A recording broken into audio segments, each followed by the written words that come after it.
Hello all, Jamie Rodgers here from Creative Expressions, and today I thought we'd have a little look at using my Rippled Poinsettia brand new craft die for some summer cards instead of the traditional Christmas idea. Now the Rippled Poinsettia has these incredible grooves that will deboss onto each of your flowers, and with the different sizes means that you can create some really unique flowers. Now I know this is a Christmas flower, but there's no reason why we can't use this all year round, and that's exactly what I aim to do with this one. So I've taken a selection of flowers and I've dotted them around my frame, and we're going to show you how to create this card. Now with the dies, as I mentioned, each one of them has these lovely deboss sections on them. So when this cuts, it will also deboss that into each of your die cuts, as you can see here.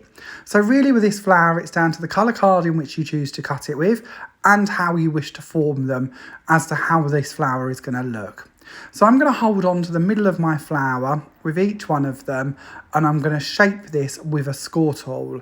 Now this is one of my old bone folders, but you could be using a whole multitude of tools to shape these. Now I'm just going to curl each of my leaves as I go round the flower so that they all curve back upon themselves. Now of course you could bring these leaves forward, you could use your tweezers on them to give them like a crinkled effect. You could bend them just simply in half into like a V, whether that's coming up or going down, the choice is yours.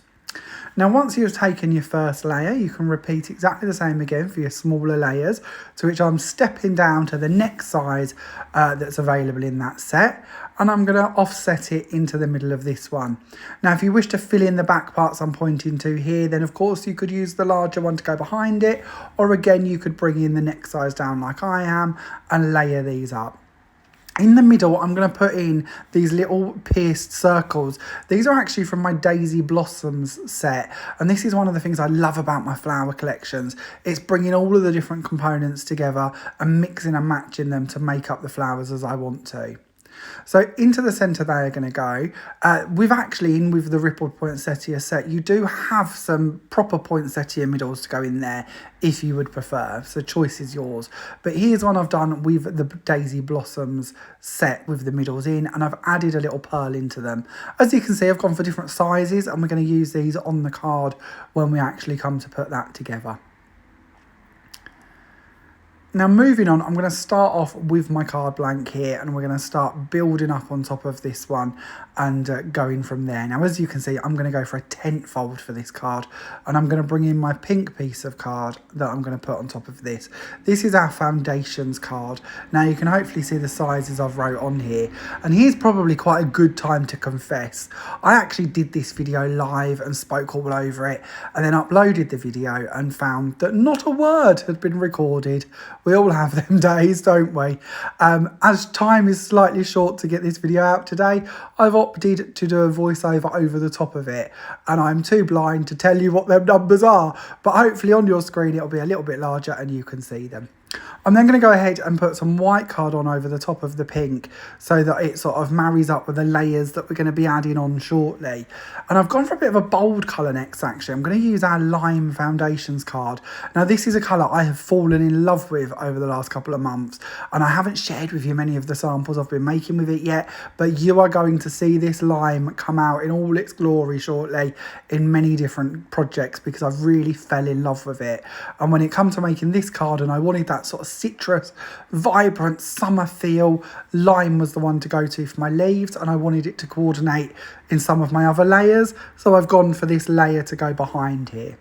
Now in honesty, because it's such a bold colour, the next piece I'm going to put on is pretty much the same size, it's just fractionally smaller, and I'm going to go for a white layer, but I'm foam padding it. So instead of having that sort of half-inch gap around the card or that half-inch mat, instead we've got very small mat, but when we lift the card up, you sort of get that glimpse of lime coming through. I didn't want it to overpower the card, but I wanted it to be there. Hopefully that makes a little bit of sense, but that's the effect I was aiming for. On top of this white panel, we're going to bring in another piece of our pink card. It's ever so funny doing a voiceover that isn't in conjunction with my hands. I have no idea what I'm flapping about at this stage, but hopefully the voiceover will fill in enough gaps that you can see what I'm doing, and we'll just put the hand gestures down to, I don't know, fun. So onto our pink layer, we're going to take this and we're going to layer it over the top there. Again, just going down to a smaller edge. And I wanted a smaller edge on this pink white layer in reverse to the layers on the bottom of the card that I'm sort of gesturing to at this stage, where I've gone for the thin pink and the larger white. This time I'm flipping that round so that we've got more pink showing through. Now, I do like to bring back some of my previous collections, and this was from my last collection. This is my butterfly and flower frame, and with this one, it has a scalloped edge around the edge. It also has matching oval dies that go in the centre. I've opted to leave them out of this so that I have a solid platform to work on, and this is a really good idea because not only does it mean you can use it on the outside of your card, and of course you can use it landscape, it also means that you can put it on the inside of your card as well. So if you would like to stamp on there your sentiment, write your greeting or your message, or add on your die cuts to it, you absolutely can do.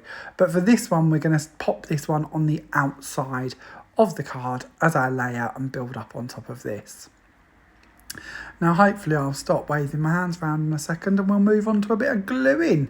I obviously had a lot more to say when I was doing it than I can think of right now. So on to our Dries Clear Cosmic Shimmer Glue. Now this is a great medium to use for our gluing because it's not going to seep through any areas and be seen because it will dry clear. So I'm just going to go around all of the areas of this die cut, enough to anchor it down. Now in honesty with this one, I could have chose to foam pad it or foam tape it on, and then you would have got a little bit of a shadow come through from underneath, which could have looked really lovely because then you're going to get that dark tone of pink as well as the bright pink come through. But instead I decided we would go flat for speed, and I'm going to pop this down nice and flat onto that background. Now I know at this point I was thinking, should we go landscape, should we go portrait? Obviously our original one was portrait, but instead, because we can, let's go for a landscape version instead, because it's nice to see different versions, isn't it? But hopefully give you some ideas. So I've gone ahead already and I've used my With Love sentiment and I've put it onto one of my backing plates from my Pierced Christmas collection from last year.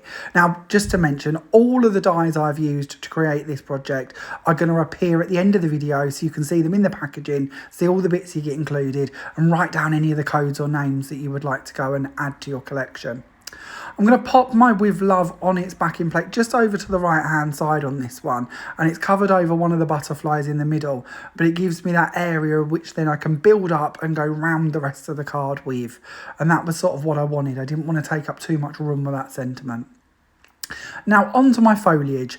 Obviously we are using the Rippled Poinsettia. In the middles we have used the circles from the Daisy Blossoms, but for the foliage, let's go for another flower. This is our Cherry Blossom flower, and I've picked the curly leaves out of that one and the straight ones, and what I'm doing at the moment is I'm going in with a white gel pen and I'm just adding some vine work or vein work onto each of the petals with the white gel pen. This could be a sparkly pen, it could be a dark coloured pen, it could be whatever you want it to be, but it's a nice way to just add in a bit more detail onto each of these leaves.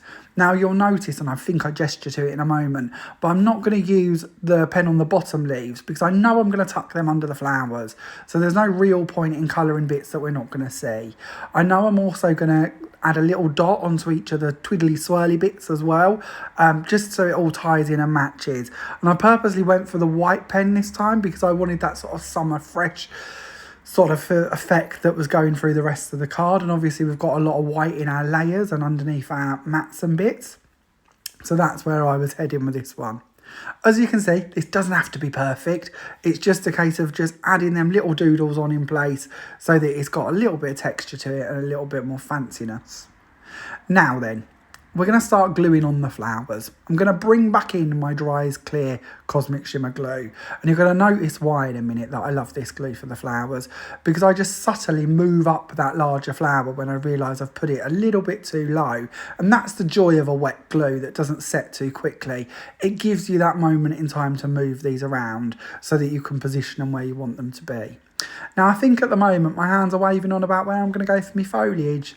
So, oh no, we're still on flowers. So up the top there in the corner we're going to add on a couple more, which is good fun because it sort of frames round the card and gives you a nice idea.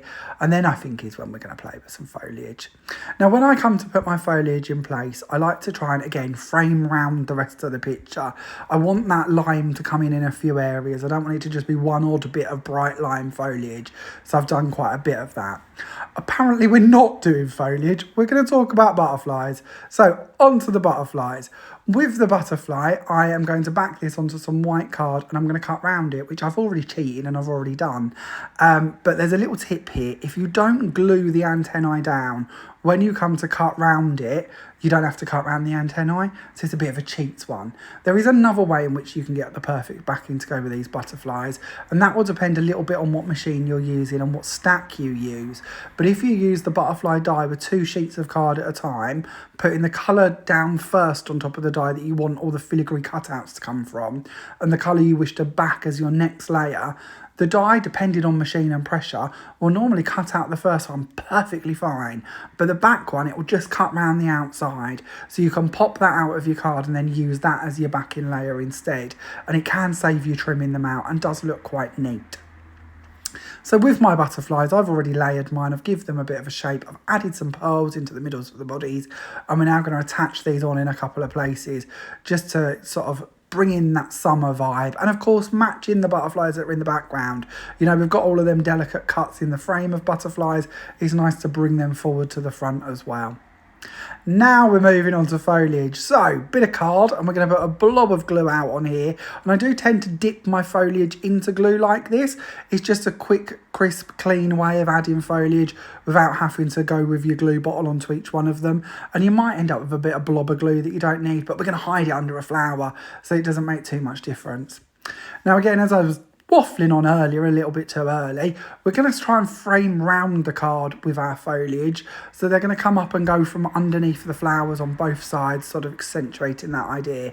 And then we're going to bring in a few of the leaves and we're going to tuck them in at the top as well, so that they come across the top of the frame too. I do like these when they've got that little added white detailing on them. I think that really does set them off quite nicely and give you a nice finish to them. We're then going to bring in another one of our more sort of swirly foliage pieces, and we're going to tuck that over the sentiment. And you're going to notice when I put the butterfly on, actually, I wasn't too precious about covering over a little bit of the sentiment. I think that can look quite nice if it's sort of like the hidden gem that's behind some of your top pieces, and it makes it look slightly, not real, but a little bit more authentic maybe.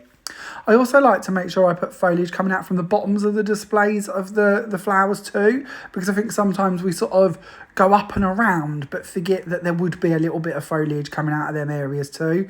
So I'm going to tuck a piece down there. This one I've actually decided to just break it down slightly. Now you can do that with scissors obviously, but for speed I just ripped off a couple of the leaves. Again, the end's going to be tucked under the flower, so we're never going to know about it, but it's a nice way to just trim them down. It makes it look like you've got a lot more sizes of foliage than you possibly have. Now this extra one, I had that one ready, but I decided I'm not going to use that because I think it's a bit too heavy, but you certainly could add it in there if you wanted to.